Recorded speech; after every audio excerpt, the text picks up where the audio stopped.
প্রিয় দর্শক, আজকে আমরা একটা বিশেষ এপিসোডে যুক্ত হয়েছি এবং আমাদের সাথে আছেন আমার একজন অত্যন্ত প্রিয় মানুষ। আমরা একসাথে কাজ করেছি, সুলতান মোহাম্মদ জাকারিয়া। আমাদের তো ক্ষমতার কোনো লোভ নাই, আমরা বাংলাদেশকে বদলাইতে চাই, আমাদের চেয়ারের কোনো লোভ নাই, আপনারও নাই, আমাদেরও নাই। যাই হোক, আমার ফাইনাল আমার একটা এপিসোডে আমি বলেছিলাম যে আগামীর বাংলাদেশে আমরা কি করব, হ্যাঁ, সেটা সম্ভব হয়ে গেছে। সেটা হচ্ছে যে দেখেন, পৃথিবীতে এরকম এক্সাম্পল খুব কম আছে যে যেই কান্ট্রিতে একটা সিরিয়াস হিউম্যান রাইটস ভায়োলেশন হয়েছে দীর্ঘদিন ধরে এবং সেই দেশে একটা বিপ্লবী সরকার ক্ষমতা নিয়েছে এবং এই জালেমকে উৎখাত করে মজলুমরা ক্ষমতায়িত হয়েছে। সেরকম দেশ কিন্তু খুব বেশি নাই। তো বাংলাদেশ হিউম্যান রাইটস ভায়োলেশনের একটা খুব চমৎকার জায়গা, যেখানে এটা কেস স্টাডি, এখানকার ডকুমেন্টেশন, হ্যাঁ, এই কাজগুলো করার জন্য একটা খুব ভালো জায়গা। এবং আমাদের দেশে হিউম্যান রাইটস অর্গানাইজেশন নাই, এবং আমাদের দেশে কেন আন্তর্জাতিক হিউম্যান রাইটস সংগঠনগুলো তাদের অফিস করবে না? আমি আমি আমার চ্যানেলে বলবো, আপনি আপনার চ্যানেলে বলেন। যেটা করতে পারে বাংলাদেশ সরকার সেটা হচ্ছে যে তাদেরকে উৎসাহিত করার জন্য তাদেরকে সরকারি স্পেস দেবে, তাদের ইলেকট্রিসিটি ফ্রি করে দেবে, এবং যারা কাজ করতে আসবে হিউম্যান রাইটস অর্গানাইজেশনে তাদের আয়টাকে ট্যাক্স ফ্রি করে দেবে। হ্যাঁ, এই ইনসেন্টিভ যদি দেওয়া হয়, আমার বিশ্বাস যে অনেক হিউম্যান রাইটস অর্গানাইজেশন তার অফিস খুলবে এবং আমাদের দেশে যে serious long standing human rights violation আছে সেগুলো ডকুমেন্টেশন করবে। কি মনে হয় আপনার? Absolutely I can't agree. তাহলে আপনি এবং আমি একসাথে কি আমাদের সরকারকে, আমাদের নিজেদের সরকারকে এই প্রস্তাবটা দিতে পারি? এবং আমরা আমাদের লাইনে ডেফিনেটলি আমরা হিউম্যান রাইটস অর্গানাইজেশন গুলোকে বলবো যে তোমরা বাংলাদেশে অফিস খোলো, তোমাদের কাজ শুরু করো তোমাদের বাংলাদেশে, এবং আমরা সরকারকে বলবো যে তোমরা এইভাবে হিউম্যান রাইটস অর্গানাইজেশন গুলোকে প্রণোদিত করো, আর কি উৎসাহিত করো যেন তারা এখানে অফিস খোলে। অ্যাবসলিউটলি, কারণ এটা আপনি যেটা বলেছেন এটা ফ্যাসিনেটিং একটা অ্যাসপেক্টস এবং আই লাইক দিস আইডিয়া। কারণ দিন শেষে দেখেন, আমি লোকজনের এই এক্সাম্পলটা সবসময় দিই যে আপনাকে আমি 3 বেলা বিরিয়ানি খাওয়াবো, দ্য ফাস্টেস্ট অ্যান্ড মানে the finest biryani in the country, কিন্তু আমি আপনাকে জেলখানায় রাখবো। আর আমি আপনাকে মুক্ত করে ছেড়ে দিব, আপনি আপনারটা বুঝে খাবেন, আপনি ডাল খান, ভাত খান, which one you will choose? এই যে ফ্রিডমের যে এটা ইনেট, আমাদের প্রাইমোরিয়াল ইনস্টিংক্ট, আমাদের ইনেট, সহজাত, যে মানুষ মুক্ত, আপনি তাকে ডিসিপ্লিন করবেন, জোর করে করবেন, এটা কেউ আনতে চায় না। তো আমাদের নতুন বাংলাদেশটা হোক যে আমরা আমাদের হিউম্যান ডিগনিটি, আমরা মানুষ, পরিবেশ, প্রতিবেশ, আমি তো আমাদের পৃথিবীতে সকল কিছুরই প্রাণ আছে। তো আমরা এমন একটা মানবিক ব্যবস্থা গড়ে উঠুক যেখানে আমাদের প্রত্যেকটা মানুষের মানবিক মর্যাদা, ডিগনিটি, এটাকে আমরা সম্মান করব। সে তার উদ্যম দিয়ে, কর্ম দিয়ে যাতে সে তার সেরাটা বের হয়ে আসে, এই জন্য একটা এনেবলিং এনভায়রনমেন্ট আমরা তৈরি করব। সেখানে কেউ ভয় পাবে না লিখতে, সেটা তো একেবারে ফান্ডামেন্টাল। আপনি চিন্তা করে দেখেন, শেখ হাসিনা দেশটাকে কই নিয়ে গেছে। সোশ্যাল মিডিয়াতে আপনার পোস্টে একটা লাইক দিবে, সেইটা নিয়েও তাকে 2 বার ভাবতে হয়েছে যে আমি লাইক দিব কিনা। এই যে একটা টেরোরাইজেশন অফ দ্য এন্টায়ার পপুলেশন, এই জন্য তো শেখ হাসিনার 100 বছরের হওয়া উচিত, সাজা হওয়া উচিত। তো আমাদের দেশের এটা মানে আমরা চাই যে মানুষ ডিগনিটি নিয়ে, মর্যাদা নিয়ে, সামাজিক সম্পর্কগুলোকেও নষ্ট করে দিচ্ছে। যেমন আমার এক কাজিন, সে তার হাজবেন্ডের সাথে আমি দেশের নাম বলতেছি না, ইউরোপেরই এক দূতাবাসে থাকে।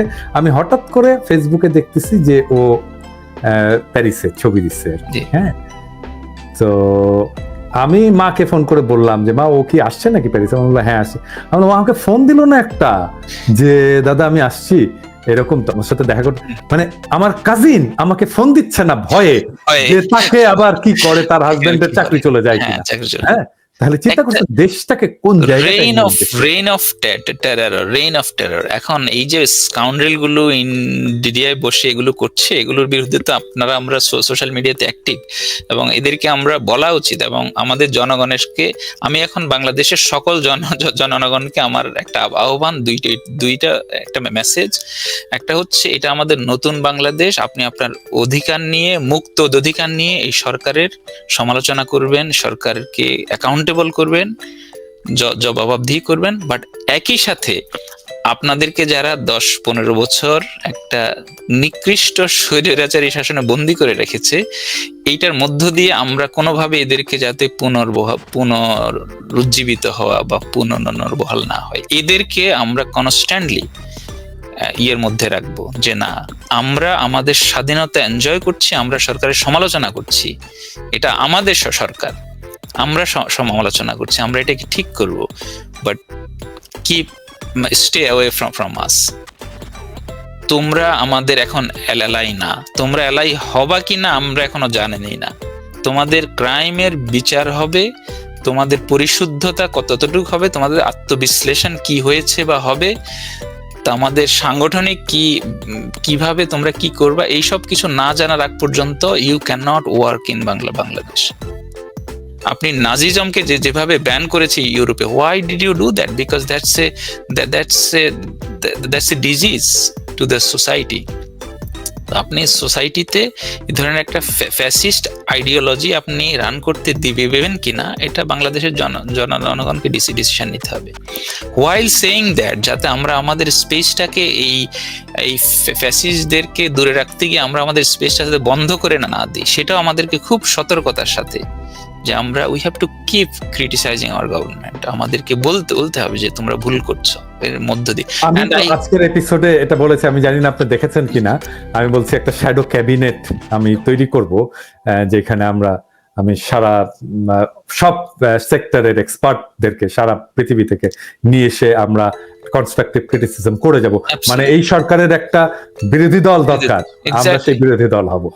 অলদো এটা আমাদেরই সরকার, আমরা তাকে রক্ষা করব, কিন্তু তার পাশাপাশি আমরা তার কনস্ট্রাকটিভ ক্রিটিসিজম করব।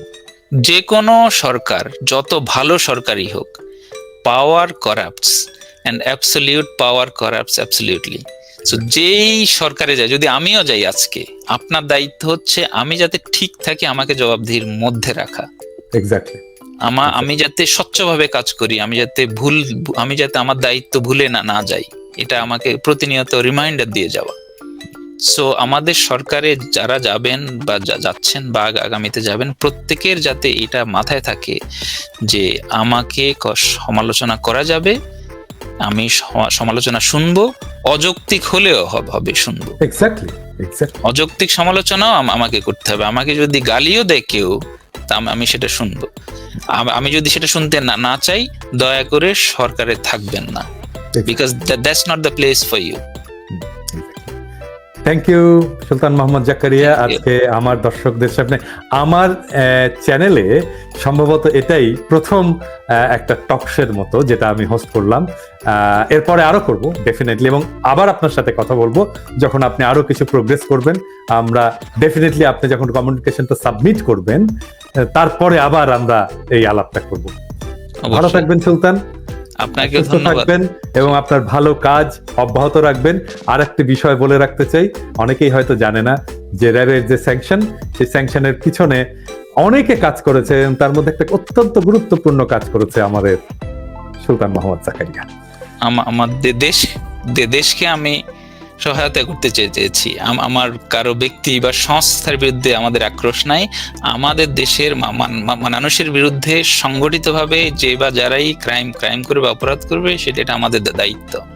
আর সেখানে ওই আমাদের কালেকটিভ এফোর্টে আমরা সামান্য অবশ্যই আমরা সবাই মিলে লিখে দেখো, এক বিন্দু দিলাম শিশির। অবশ্যই ভালো থাকবেন জাকারিয়া, দেখা হবে আবার। কথা হাফেজ। ধন্যবাদ। বাংলাদেশ জিন্দাবাদ, ইনকিলাব জিন্দাবাদ।